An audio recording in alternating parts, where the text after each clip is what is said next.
સુરેન્દ્રનગરના ધાંગધ્રામાં કોટ ગામમાં જે પ્રકારે ખેડૂતો અત્યારે જે પાવર ગ્રીડ જે કંપનીઓ છે તેમના દ્વારા જે વીજ થાંભલાઓ નાખી રહ્યા છે તેમની સામુ વિરોધ કરવા ઉતર્યા છે અને ત્યારબાદ સવાલ એ ઊભો થાય છે કે ભારતીય જનતા પાર્ટીના નેતાઓ ક્યાં ગાયબ છે, તેના ધારાસભ્યો ક્યાં ગાયબ છે।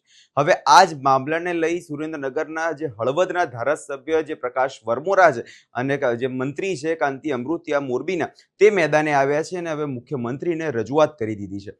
શું છે સમગ્ર મામલો તેના વિશે વિગતે ચર્ચા કરીએ। નમસ્કાર, હું છું પ્રથમ મોદી, આપ જોઈ રહ્યા છો નિર્ભય ન્યૂઝ। સુરેન્દ્રનગરના કોંડ ગામમાં જે પ્રકારે અત્યારે ખેડૂતો વિરોધ પ્રદર્શન કરી રહ્યા છે અને તેમના સહારે ગઈકાલે ગોપાલ ઇટાલિયા સુરેન્દ્રનગર પહોંચે છે અને ખેડૂતોની આ ભીતિ સાંભળે છે અને તે બાદ ચર્ચાઓ એવી થવા લાગે છે કે શું ભારતીય જનતા પાર્ટીના નેતાઓને આ કશું દેખાતું નથી કે શું ભારતીય જનતા પાર્ટીના જે તેના ધારાસભ્યો છે તે કેમ ચૂપ છે। પરંતુ હવે આ જ મામલાને લઈ અત્યારે ત્યાંના હળવદના ધારાસભ્ય પ્રકાશ વરમોરા મુખ્યમંત્રી પાસે પહોંચ્યા હતા અને ત્યાં પહોંચીને તેમણે રજૂઆત કરી છે। સૌ પહેલા તેમના દ્વારા જે પોસ્ટ કરવામાં આવી છે તેમાં શું કહેવામાં આવ્યું છે તે સાંભળીએ। તો જે રીતે અહીંયા પોસ્ટ કરી છે અને એમાં લખ્યું છે કે આજ રોજ માનનીય મુખ્યમંત્રી શ્રી સાથે ધાંગધ્રા અને હળવદ તાલુકાના ખેડૂતોના મહત્વના પ્રશ્નોને લઈ એક મહત્વપૂર્ણ બેઠક યોજાઈ હતી।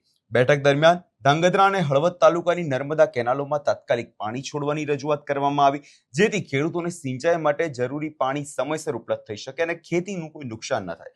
તદુપરાંત ધાંગધ્રા તાલુકામાંથી પસાર થતી પાવર ગ્રીડ લાઇનથી જે અસરગ્રસ્ત ખેડૂતો છે તેને ન્યાયસંગત તેમજ બજાર મૂલ્યને અનુરૂપ વળતર ચૂકવવામાં આવે તે અંગે પણ વિસ્તૃત ચર્ચાઓ કરી રજૂઆત કરવામાં આવી છે। પરંતુ અહીંયા પ્રકાશ વરમોરા સાહેબને ખાલી એટલું કહેવું કે આ વિરોધ છેલ્લા ઘણા સમયથી થઈ રહ્યો છે અને હવે ચર્ચા કરવા નીકળ્યા છો એ બતાવે છે કે ભારતીય જનતા પાર્ટી માત્ર ખેડૂતોને નામના જ રાખે છે। જ્યારે વોટ જોઈતા હોય છે ત્યારે જ તમને ખેડૂતો યાદ આવે છે, બાકી તો ખેડૂતો એમનું કર્યા કરશે। એ જ પ્રકારની નીતિ ભારતીય જનતા પાર્ટીની વર્ષો સુધી રહી છે।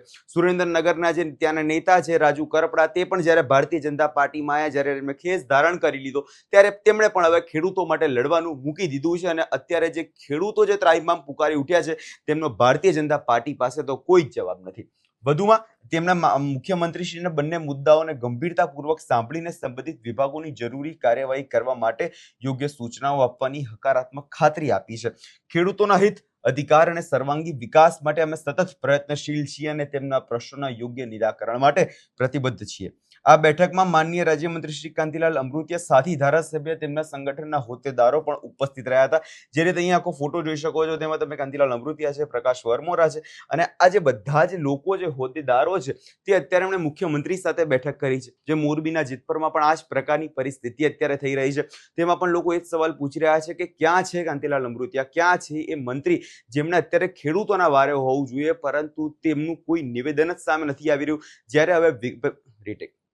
જ્યારે હવે વિપક્ષના નેતાઓ છે, કોંગ્રેસના નેતાઓ છે, તેમણે આ મુદ્દો ઉપાડ્યો છે, ત્યારે જઈને હવે આ મામલે અત્યારે ધારાસભ્યો છે, ભારતીય જનતા પાર્ટીના જે નેતાઓ છે તે મુખ્યમંત્રી પાસે પહોંચે છે અને ત્યાં પહોંચીને રજૂઆત કરે છે, પરંતુ તેની પહેલા શા માટે કોઈ પણ પ્રકારે યોગ્ય પગલાં નથી ભરવામાં આવતા। જે પ્રકારે આખા ખેડૂતો પ્રથમ દિવસથી જ આ મામલે વિરોધ કરી રહ્યા છે કે તેમને યોગ્ય વળતર નથી મળતું, તેમના જમીનનો ભાવ જે સાવ તૂટી જાય છે, તો શા માટે ત્યારે તેમના કોઈ પગલાં નથી ભરવામાં આવતા। જ્યારે ખેડૂતો મેદાને ઉતરે જાય, જ્યારે ખેડૂતો વિરોધનો સૂર ઉપાડે છે, ત્યારે જ શા માટે આ મંત્રીઓ જાગે છે। જે રીતે અહીંયા ખાસ કરીને લખવામાં આવ્યું છે કે જે રીતે અહીંયા પોસ્ટમાં તમે જોયું તે રીતે ખાસ જેવું લખ્યું છે કે સમયસર પાણી ઉપલબ્ધ થઈ શકે અને ખેતીને કોઈ નુકસાન ન થાય અને આ જે આખું ધાંગધ્રામાં પસાર જે પાવર ગ્રીડ લાઇન છે તેમાં ન્યાયસંગત બજાર મૂલ્યોને અનુરૂપ વળતર ચૂકવવામાં આવે તેવી વિસ્તૃત ચર્ચા કરવામાં આવી છે। કે માત્ર ચર્ચાઓ નહીં, પરંતુ અત્યારે જે ખેડૂતોને ન્યાય જોઈએ છે, તેમને વળતર જોઈએ છે, કેમ કે વાતો તો છેલ્લા ઘણા સમયથી ભારતીય જનતા પાર્ટીના નેતાઓ કરી રહ્યા છે,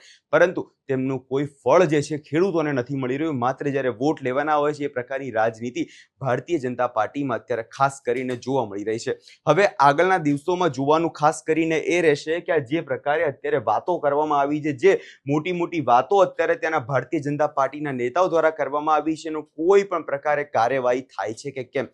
તમને શું લાગે છે? અમને કમેન્ટ કરી ચોક્કસથી જણાવજો। અમારી ચેનલ નિર્ભય ન્યૂઝને લાઇક, શેર અને સબસ્ક્રાઇબ કરવાનું ભૂલશો નહીં।